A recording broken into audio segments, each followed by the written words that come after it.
Mayong adlaw, katawhan sa Dios sa Archdiocese sa Osamis, sa ngalan sa tong talahuron nga Arsobispo, si Archbishop Martin Sarmiento Khumuwadidi, ug sa kahugpungan sa tibuok kaparian dinhi sa lokal nga simbahan sa Osamis, kini nausab si Reverend Father Eman Pujutan ang maghatod kaninyo sa ato ang mga pagpamalandong, mga puntos nga atong angay nga pamalandungan bahin sa ato ang ebanghelyo karong adlaw.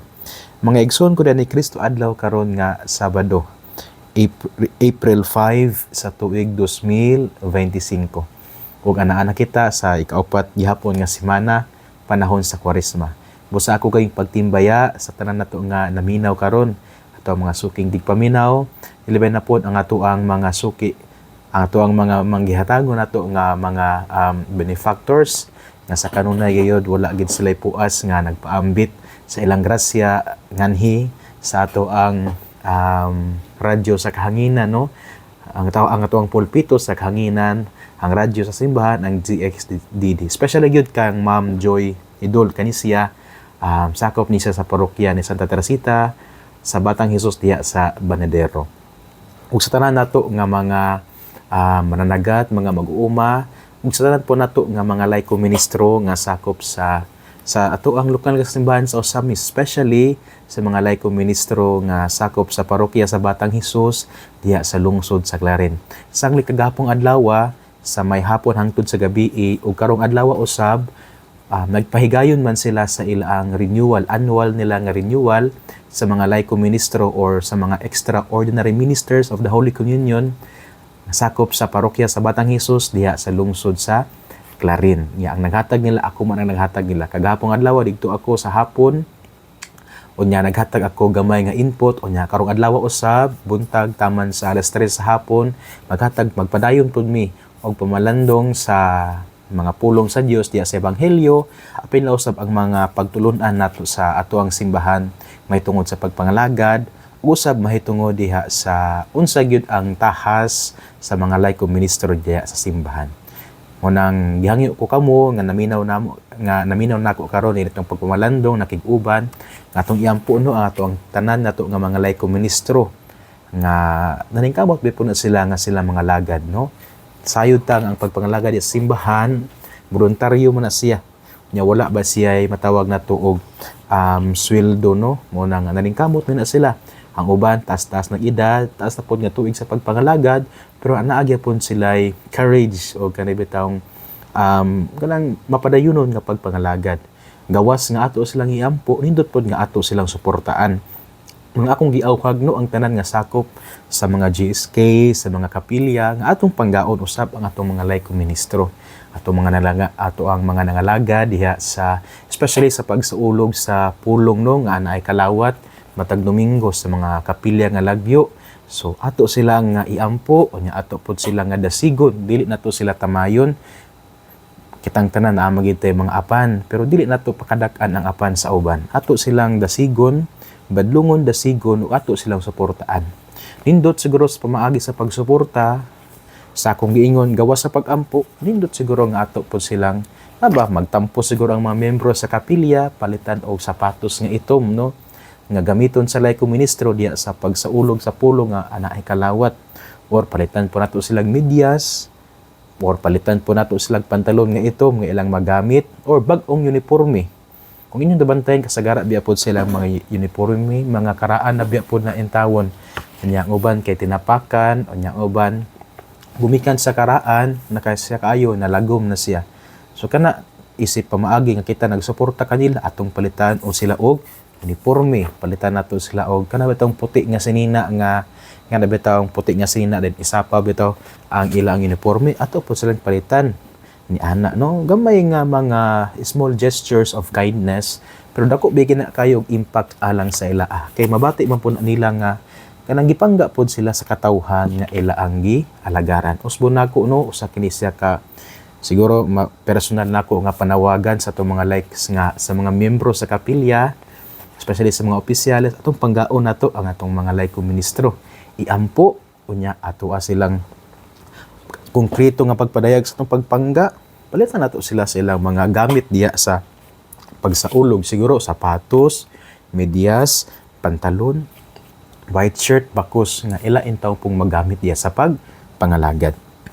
Ako usab nga pagtimbaya sa tanan nato nga mga street sweepers.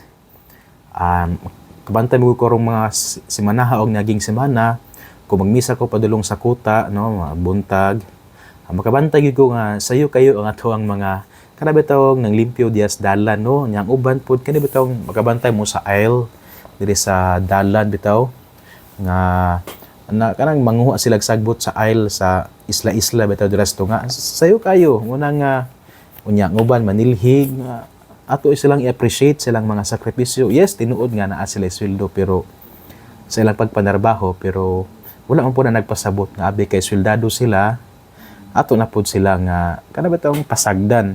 Ang uban mo nato kay pataka aratag labay nakasunod bitaw ko gahapong adlawng Biyernes.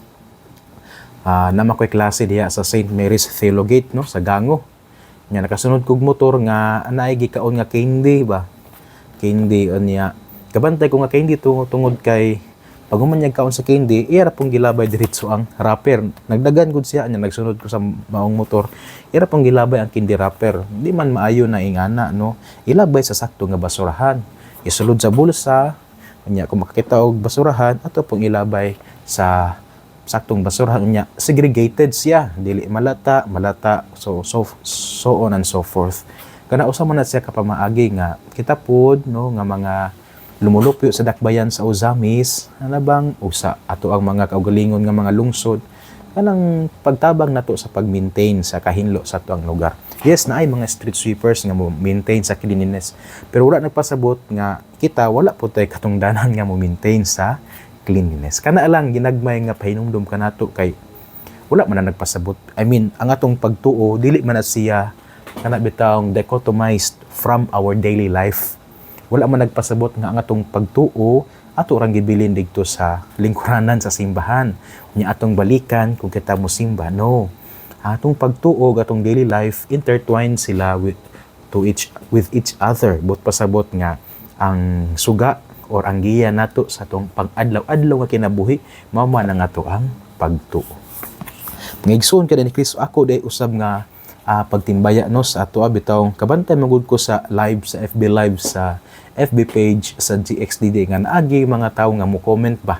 So kagahapon naglantaw ko naay ko nakita nga mga tawo nga mga nag-comment bos ako sila nga i-shout out sila Lourdes Felipe, sila Joy Grace Ponce o sila Marife Sanchez. Again, shout out day ko sa mga ning comment kaghapon sa tuang pamalandong sila diya sa FB live sa FB page sa GXDD. Siguro sila karon naglantaw po sila sa tuang pamalandong, no. Sila Lourdes Felipe, Joy Grace Ponce o ni Marife Sanchez. Mayong adlaw kaninyo. Salamat kayo sa inyong ang mulay puas nga pagsunod o sa inyong pagsubaybay, pagpaminaw din nga tuang pamalandong matag adlaw. Ako day usab nga i-shout out sila nga nag-like, nag-heart sa tuang FB live kagahapon. Sa akong mama nag-heart, akong mama si Mama Serila Incabo Pudyutan na nag-like pod si Willimar G. Lumuya, si Marife Sanchez nag-heart pod siya, gawas nga siya ning comment, nag-heart pod siya. Si Tata Palgan Balatero, nag-heart pod siya. Si Nathaniel De Leon, nag-like. Si Maribeth Mabaskog, nag-like pod siya. Si Milmay Joy Kalimpusa, nag-hike siya. Si Ma'am Jessa usab, nag-hike man nag-like. Onya si Melin Aquino, nag-like. Both og si Joy Grace Ponce, aside nga siya ning comment, nag-heart pod siya. So, again, salamat kayo no sa inyo ang pagsubaybay, pakig-uban nining atong pagmamalandong sa matag adlaw. Nining adlaw di usab mga igsoon ko ni Kristo Abril 5, Sabado 2025. Ato po day nga i-greet sa ayang happy birthday si Father Vicente Inting Mandaya. Karong adlaw nagasaulog siya sa iyang birthday. Bosa kang Father Inting Mandaya, pads, happy birthday kanimo. Mga igsoon, arita sa tong ebanghelyo karong adlaw nga atong kutlon sa atong sumala sa ebanghelyo ni San Juan. Dayon ikaw o Ginoo. Daghang mga tawo didto nakadungog kaniya nga misulti niini og miingon sila, Kining tawhana mao gayud ang propeta nga atong gipaabot. Ang uban miingon siya mao ang Mesiyas. Apan ang uban usab miingon ang Mesiyas dili magikan sa Galilea. Ang kasulatan nag-ingon nga ang Mesiyas kaliwat ni David ug matawo siya sa Bethlehem, ang lungsod ni David. Busa tungod kaniya nabahin ang mga tawo. Ang uban gusto unta nga modakop kaniya apan walay nakahimo pagbuhat ni ini. Ang mga sundalo namalik ngadto sa mga kadagkuan sa mga pari ug sa mga Pariseyo ug nangutana kanila, nganong wala man ninyo siya dad-anganhi? Ang mga sundalo mitubag, wala pay tawo nga nakasulti sama kaniya. Ang mga Pariseyo nangutana kanila, hasta ba usab kamo nalimbungan niya? May usab ba sa atong mga kadagkuan usa sa mga Pariseyo nga mituo kaniya? Kining mga tawhana wala masayod sa balaod ni Moises, busa tinunglo sila sa Dios. Si Nicodemo usa sa mga Pariseyo nga nakikita kang Jesus kaniadto, miingon kanila, sumala sa atong balaod, dili kita makahukom nga sad-an ang usa ka tawo, so dili pa nato siya mahusay ug maila kun unsay iya ang nabuhat. Sila mitubag, taga Galilea ba usab ikaw? Nan pagtuon sa kasulatan ug masayran mo nga wala pagayoy propeta nga nagikan sa Galilea. Nga igsuon ang ebanghelyo sa Ginoo. Daygon ikaw o Kristo. Nga igsuon nining adlaw nga Sabado ang atong ebanghelyo atong gikutlo sumala sa ebanghelyo ni San Juan kapitulo 7 versikulo 40 hangtod sa 53. Diin atong na dungog nga anay mga tawo nga ning tuo kang Jesus nga siya propeta. Napoy mga tawo nga o mga Hudiyo, mga Pariseyo, kadagkuan sa Pariseyo nga wala usab mituo kang Jesus nga siya mao ang Mesiyas. Kay matud pa nila wala may Mesiyas o propeta nga gikan sa Galilea. Kay ang Mesiyas gikan man sa Bethlehem. Ngano kaha nga sila dili motuo? Nga si Jesus mao gayud ang Mesiyas. Sayod man ta nga diri giingon sa ebanghelyo karong adlaw nga ang Mesiyas matawo gayud sa Bethlehem, ang siyudad ni David. Ang Jerusalem kay ang Bethlehem sakop man siya sa dakbayan sa Jerusalem. Nga sayod ta nga si Jesus natawo man siya sa Bethlehem, di ba? Unya si Jesus usab gikan pud siya sa laray ni David. Ato man ang mabasa sumala diha sa ebanghelyo sumala ni San Mateo kapitulo 1. Diin gisaysay sa maong kapitulo 1 sa ebanghelyo sumala ni San Mateo ang kagikan ni Jesus. Unya matrace man yun nga si Jesus gikan gid sa laray ni David, ang Mesiyas, no? So mao na nga klaro magid kayo og tataw nga sayod gyud sila nga si Jesus gid ang Mesiyas. Gawas ni ana naka-witness, nakasaksi man pud sila sa mga milagro nga gibuhat ni Jesus. Pero ngano man gyud nga dili man sila mutuo nga si Jesus maayo man siyang tawo, wala man siya gipasakitan, gani nagbuhat siya milagro, nag-ayo siya sa mga masakiton, naghingilin siya sa mga ipangyawaan. So sa ato pa maayo ba gyud ang gibuhat, maayo ba gyud ang gibuhat ni Jesus ngadto sa katawhan. Pero ngano man nga ang mga kadagkuan sa mga Pariseyo ang uguban sa mga Hudiyo dili motuo nga si Jesus mao ang Mesiyas. Sa akong pagkumalandong, usa sa mga rason mao gyud nga sila mga close-minded sila nga mga tawo ba. Nga kanang bitong gumikan nga sila ilang pagka-close-mindedness dili na sa mudawat og bag-ong pagtulun-an nga ang pagtulun-an tinuod man unta. Pero tungod kay close-minded man sila, dili sila mudawat sa bag-ong kamatuoran nga si Jesus ang Mesiyas. Na close-minded sila, nasulod sila sa box nga ang Mesiyas in ani. Well, dili po nato sila ma-blame, no? Gumikan silang sitwasyon nitong panahon ng dili lang sila under sa Roman Empire, pero kung atong balikan ang ilang historya, daghan biya kayong mga nasod ang ning invade bitaw nila, daghan pud ang mga nasod nga ning sakop kanila, pipila po sila ka tuig nga nahimo silang sulugoon didto sa Ehipto, didto sa Babylonia, ug uban pa nga mga nasod nga ning sakop nila. Dili po nato ma-blame nga alang kanila ang Mesiyas ingani ang figure. Pero mao lagi tungod kay nahimo silang close-minded nga ang Mesiyas dapat ang alang magod sila nga ang Mesiyas ingani dapat political, dapat powerful, dapat ang Mesiyas mo anhis kalibutan with all his armies aron nga ang pildihon ang mga kaaway nga nagdaog-daog sa mga Hudiyo. Mao man ang ilang perspective sa Mesiyas. But here comes Kristo Yano kayo nga pagkatawo, simple kaayo gikan sa simple nga pamilya, anak sa karpintero, dili pod siya sundalo, mo nga dili nila madawat kay close-minded man sila. Nahimo silang daw bias sa ilang perspective mahitungod sa Mesiyas.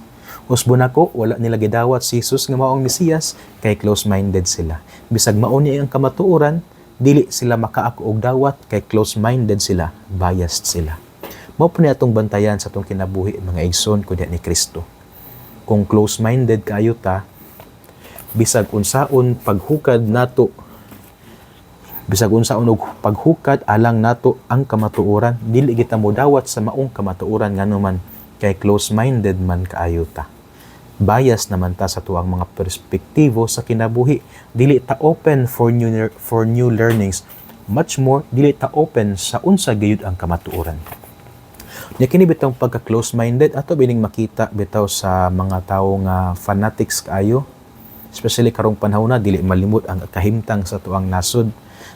Daghan kayo ang namong fanatics sa lain-lain nga mga grupo. Daghan kayo ang namong fanatics sa lain-lain nga mga kandidato.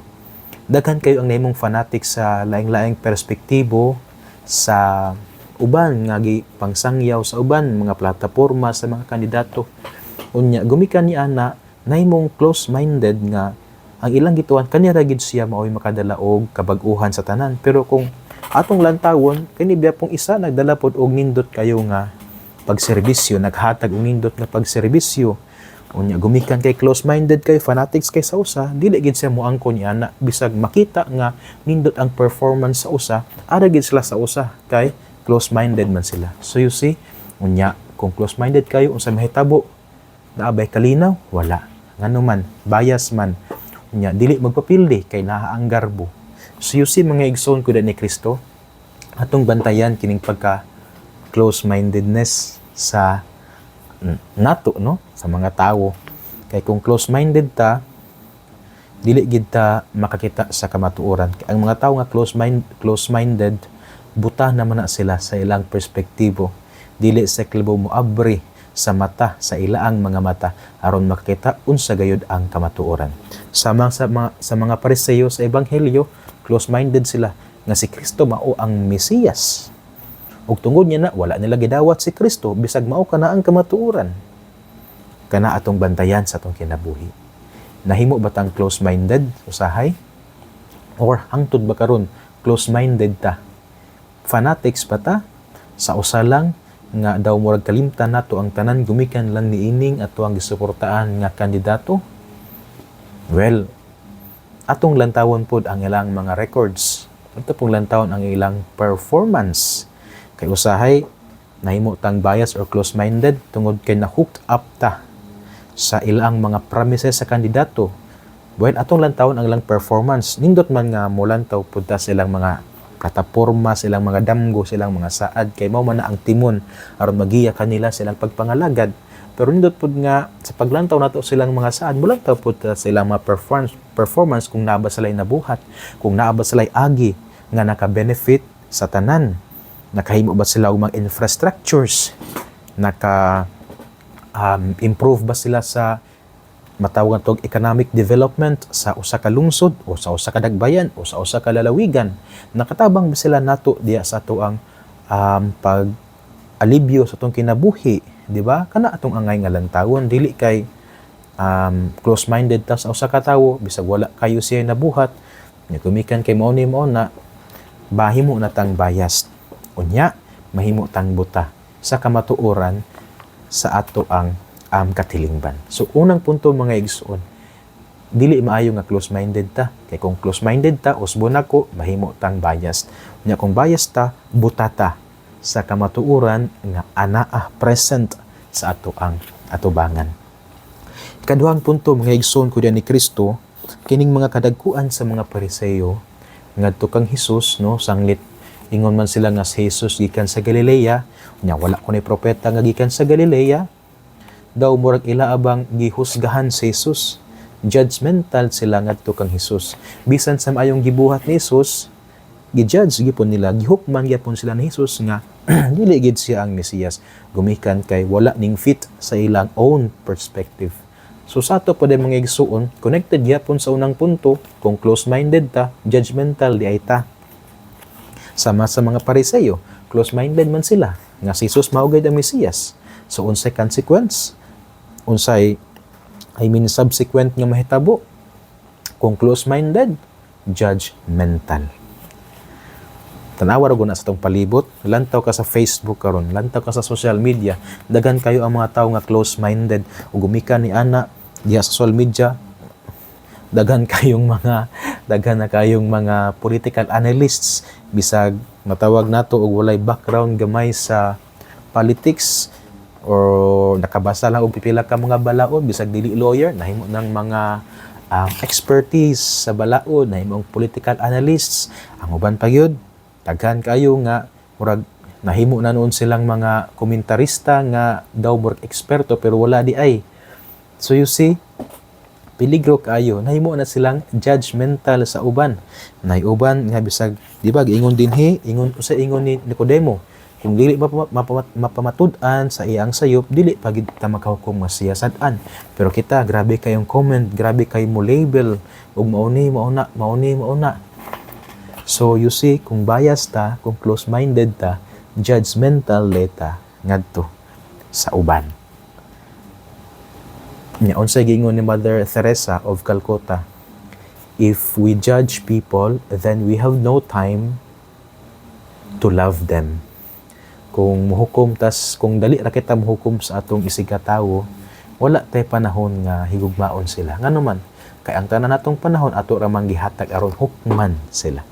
Igsoon ko rin ni Kristo dinhi nakukutob sa akong pagmamalandong. Duha ka punto akong gipaambit kininyo bahin sa atong ebanghelyo, sumala sa ebanghelyo ni San Lucas, ni San Juan, kapitulo 7, versikulo 40 hangtod sa 43. Unang punto, dili maayo nga mahimo tang close-minded. Kaya kung close-minded, biased. Kung bias, mahimo tang buta sa kamatuoran. Ikaduha mga igsuon, kung close-minded pud ta, mahimo tang judgmental. So ato gining likayan ning pagka-close-minded o kaning pagka-judgmental. Kay bisag unsa kanindot sa kamatuoran, ato gigyud kining isalikway. Dili nato dawaton, di ta mo dawat sa kamatuoran because we are already close-minded and then we easily judge others. Nga igsoon ka din ni Kristo, dili nato kalimtan nga ang tulong sa Dios ang agi natong paminawon, pamalandungan o paningkamutan nga puy-an diha sa atong kinabuhi. Kay bulahan ba gyud kayo ang tawo nga maningkamot nga magpuyo sa mga pulong ni Jesus, sama siya sa usa ka kahoy nga gitanom daplin sa sapa, kansang dahon dili gayud malaya. Unya tiempo sa timbunga siya mohatag og maayong bunga. Ngigsuon sa sulod na usab na higayon nga kita magkatipok mamalandong nini nga tuang pamalandong sa matag adlaw bahin sa ebanghelyo. Usbon nako ako ang pagtimbaya sa tanan nga naminaw, especially sa mga nag-comment, sila Lourdes Felipe, Joy Grace Ponce, Marife Sanchez, ug sila usab nga nag-like og nag-heart sa tuang video sa tuang pamalandong, no? Sila akong Mama Serila Incabo Pudyutan, sila Willimar G. Lumuya, Marife Sanchez, Tata Palgan Balatero, Nathaniel De Leon, sila Maribeth Mabaskog, sila Milme Joy Kalimpusan, sila Ma'am Jessa Merlin, sila si Melin Aquino ug si Joy Grace Ponce. Og naoday usab nga nag-share niini, di lang makita kinsa. So again, salamat kay ninyo ha. Nga igsoon ko din ni Kristo uban sa pangaliya sa atong mahal nga inahan, kag isangpit nadong mga misamisnon nga berhen sa kuta, ang Dios unta magapanalangin kaninyo kanunay sa ngalan sa Amahan ug sa Anak ug sa Espiritu Santo. Amen. Mag-amping mayong adlaw ug ki Dios li siempre bendiga.